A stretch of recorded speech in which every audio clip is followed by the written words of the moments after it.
మన ముకుందాలో Christmas and new year offer విఏపై ఫ్లాట్ 10% తగ్గింపు. వివరాలకి సంప్రదించండి. నమస్తే రమగారు. నమస్తే జయ. రమగారు, మనము ఇంటి ముందు ముగ్గు వేసుకుంటాం కదా, ముగ్గుల్లో కూడా పలు రకాలుగా వేస్తూ ఉంటారు సందర్భానుసారంగా. తర్వాత పండుగలకి స్పెషల్ ముగ్గులని, అలానే దేవుడి ముందు వేసే ముగ్గులు కూడా వేరుంటాయి. అవును. అసలు ఎలాంటి ముగ్గు వేసుకోవాలి, అసలు ముగ్గు ఎందుకు వేయాలి? దీనికి ఏదైనా అంటే మనకి పూర్వీకులు ఏదైనా చెప్పిన విషయాలు కానీ అలా ఏమైనా ఉన్నాయంటారా? ముగ్గు మన వాకిలికి రక్షణ.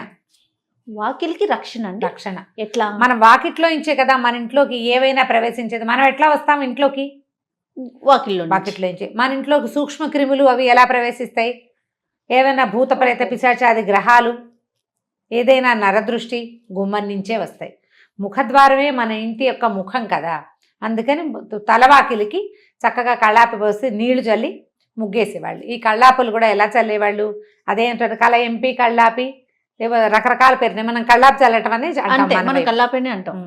ఆవు పేడని, ఆవు పేడే కాదు, గేదె పేడైనా పర్వాలేదు, నీటిలో కలిపి చల్లేవాళ్ళు.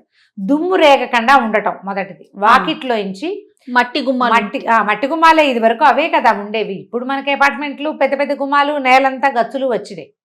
తొలి కాలంలో అది కాదు కదా. వాకిళ్ళంతా మట్టి. ఆ మట్టి ఇంట్లోకి రేగి ఇసుక లోపలికి రాకుండా కళ్ళాపు చల్లేవారు. ఇక ఇసుకంతా మట్టి అంతా నేల మీద అణిగిపోతుంది. తర్వాత వాకిలికి రక్షణగా ముగ్గు వేసేవాళ్ళు. మనము మా పైన 2 గీతలు గీస్తాం, ఓ చిన్న ముగ్గు వేస్తాం. ఈ ముగ్గుకి అటు 2 కర్రలు ఇటు 2 కర్రలు, కింద వైపు ఒక కర్ర, చతుర్మధ్యంగా వేస్తాం. అవును కదా. 4 వైపులా గీతలు ఉండాలి. ఈ 4 వైపులా గీతలుండి మధ్యలో ముగ్గుంటే అది శుభం. లోపలికి వచ్చే ఏ గ్రహాలనైనా అది బంధించేస్తుంది, లోపలికి రానివ్వదు. ఓహో, ఇది పురాతనమైన విధి. ఇట్లా చెప్పేవాళ్ళు. అప్పటి కాలంలో ఏం చేసేవాళ్ళంటే బియ్యపిండితో వేసేవాళ్ళు. ఈ గీతలు గీయటంతో పాటుగా ప్రధానమైనది ఏంటంటే బియ్యపిండి కనుక వేస్తే వాకిట్లో ఉన్న చీమలు ఆ బియ్యపిండి పుచ్చుకెళ్ళిపోతాయి.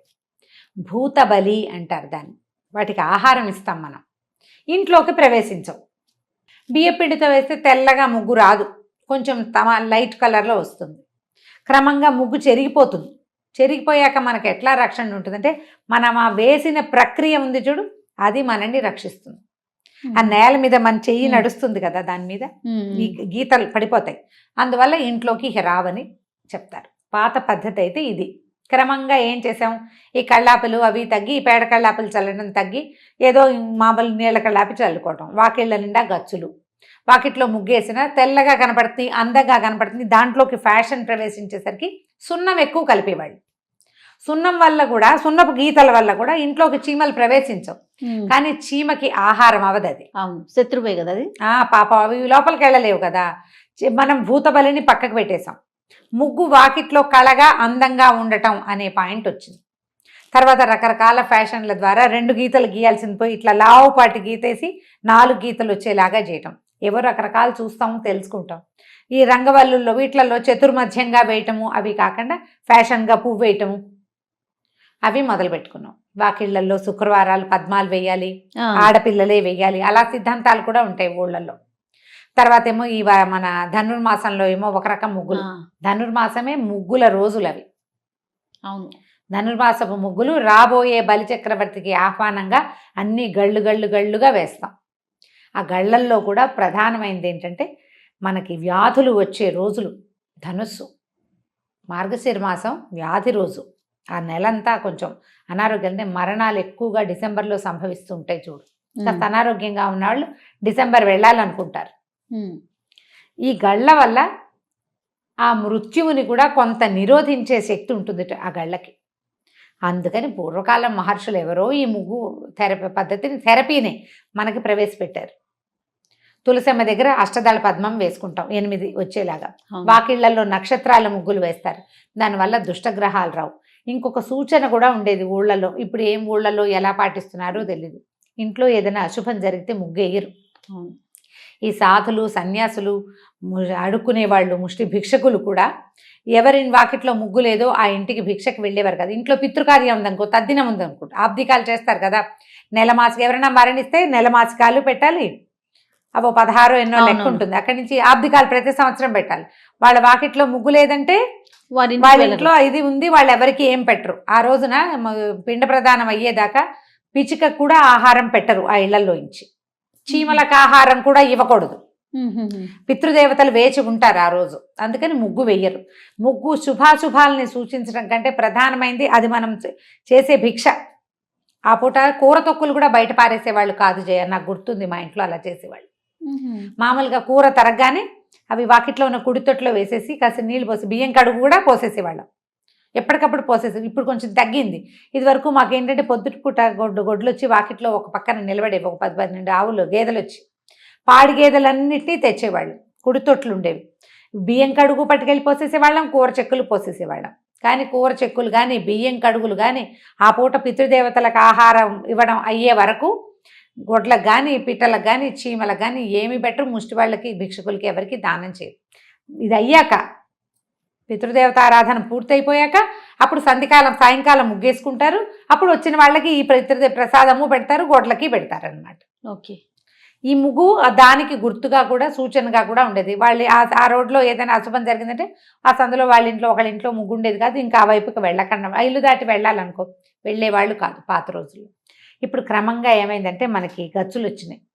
గచ్చు మీద కనపడడం కోసం ముగ్గు వేయటం అనేది ఒక విధానంగా మనం ఉంచుకున్నాం, కానీ దాని సిగ్నిఫికెన్స్ ఏమిటి అనేది మన చరిత్రలోంచి వెళ్ళిపోయింది. చాక్ పీసుల్లోకి వచ్చాము, దాని తర్వాత చాక్ పీస్ కూడా పర్మనెంట్ ముగ్గులు వచ్చేసి ప్లాస్టిక్ అంటించేసుకోవడం, పెయింట్ తోటి వేసుకోవడం. వాకిట్లో పెయింట్ తో ముగ్గేస్తే అది ముగ్గు కింద కౌంట్ కానే కాదు. గచ్చు మీద వేసిన ముగ్గే కాదు, ఊరికే మనం సౌందర్యానికి వేసుకుంటున్నాం తప్పిస్తే ఇంటికి కళ కళ కళ అంటే అశుభం కాదు, ఈ ఇంట్లో శుభాలే ఉన్నాయని తెలియచేయటానికే ముగ్గు ఇప్పుడు, అంతే, అంతకంటే లేదు. ఇప్పుడు ఇండిపెండెంట్ ఇళ్లలో బాకెట్లో చక్కగా కళ్ళాపు జల్లి ఇంటితో ముగ్గేసి ఊళ్ళల్లో కనపడతాయి. మేము కోయంబత్తూరు అప్పుడు ట్రిప్ వెళ్ళాము చూడు, మేము కోయంబత్తూరులో ప్రతి వాకిలి ఆకుపచ్చగానే ఈ మన కళ్ళాపు జల్లేసి ముగ్గులు, అందరి వాకిళ్లలో ముగ్గులు ఉన్నాయి జయ. అపార్ట్మెంట్ వాకిళ్లలో కూడా పెద్ద పెద్ద ముగ్గులు వేసుకుంటున్నారు ఇప్పుడు కూడా, ఏం మానేలా. కాకపోతే దేనికోసం వేయాలి అనే ఐడియాలజీ ముగ్గు సిద్ధాంతం మాత్రం ఉంది. అసలు మనకి ఇంటర్నెట్ లో ఎన్ని ముగ్గులు కనిపిస్తాయో, ముగ్గుల మీదే యూట్యూబ్ వీడియోలు ఉన్న వాళ్ళు అసలు 3 లక్షలు 10 లక్షల సబ్స్క్రైబర్లు ఉన్న వాళ్ళు ఉన్నారు బోళ్ళకి మంది. నాకు కూడా ముగ్గులు భలే సరదా, నేను చూస్తుంటాను, నేనేం వేయను, చూస్తూ ఉంటాను ఎంత బాగుందో చిన్న ముగ్గని, సరదాగా ఉంటుంది. అయితే దేవతార్చనకి మనం ముగ్గు వేసుకోవటం, దేవుడి దగ్గర మందిరం తుడుచుకుంటాం కదా, తులసి దగ్గర అష్టదళ పద్మం వేస్తే 8 వేస్తాం కదా, 8కి పద్మం వేసుకోవటం. ముగ్గులు తొక్కకూడదు. ఒకవేళ మనం శ్రద్ధతో వేసుకున్నా కూడా ముగ్గు అనేది ఒక పవిత్రమైన విధానం కదా. వాకిలంతా పండగని వేయకూడదు, గ్యాపులు ఇవ్వాలి. ముగ్గు తొక్కకూడదు, ముగ్గులు తొక్కితే మంచిది కాదు. అందుకని పెద్ద పెద్ద ముగ్గులేసి నడవడానికి వీలు లేకుండా చేయకుండా చిన్న ముగ్గేసి కొంచెం గ్యాప్ ఇచ్చి నడవడానికి వీలుగా పెట్టుకోవాలి. దేవుడి దగ్గర కూడా మనం ఏంటంటే మన 18 రేకులు వచ్చేటువంటి పద్మాలు వస్తాయి. ఈ మంగళగౌరి వ్రతాలప్పుడు పద్మాలు పెట్టడం అనేది ఒక ప్రత్యేకమైనది. ఈ 8 పెట్టి తర్వాత 3 చుక్కలు పెట్టి వాటిని కలుపుతారు. పద్మాలు ఆ ముగ్గు వేసుకోవాలి పీట మీద, అమ్మవారికి ఆ ముగ్గు ప్రత్యేకం, అట్లా పెడతారు. లక్ష్మీ ఆరాధనకి పద్మం వేయటమే ప్రత్యేకంగా కనిపిస్తుంది. ఓకే. తమిళనాడులో మనకు బాగా కనపడతాయి ఇలాంటివి. అయితే ఈ పైన 2 అడ్డగీతలు వాళ్ళు వేయరేమో మరి. వాళ్ళు వేయరు రమ్మగారు, ఇట్లా నిలువుగా 2, ఇటు ఒక 2, మధ్యలో స్టార్ గానీ ఏదైనా వేసుకుంటారు, మళ్ళీ ఇటు ఒక 2 వేస్తారు. మనం ఇలా అడ్డంగా వేసుకుంటాం కదా గుమ్మానికి, వాళ్ళు ఇటు ఒక 2 గీతలు గీసి ఆ రెండింటిని కలుపుకుంటారు, మధ్యలో ఒక స్టార్ లాంటిది వేసుకుంటారు, మళ్ళీ ఇటు 2 ఇట్లా సేమ్ ఇదే లైన్ లో వాలుగా వేసుకుంటారు. వాళ్ళ లక్ష్మీదేవికి అడ్డంకి అయిపోతుందని వాళ్ళ భావనట.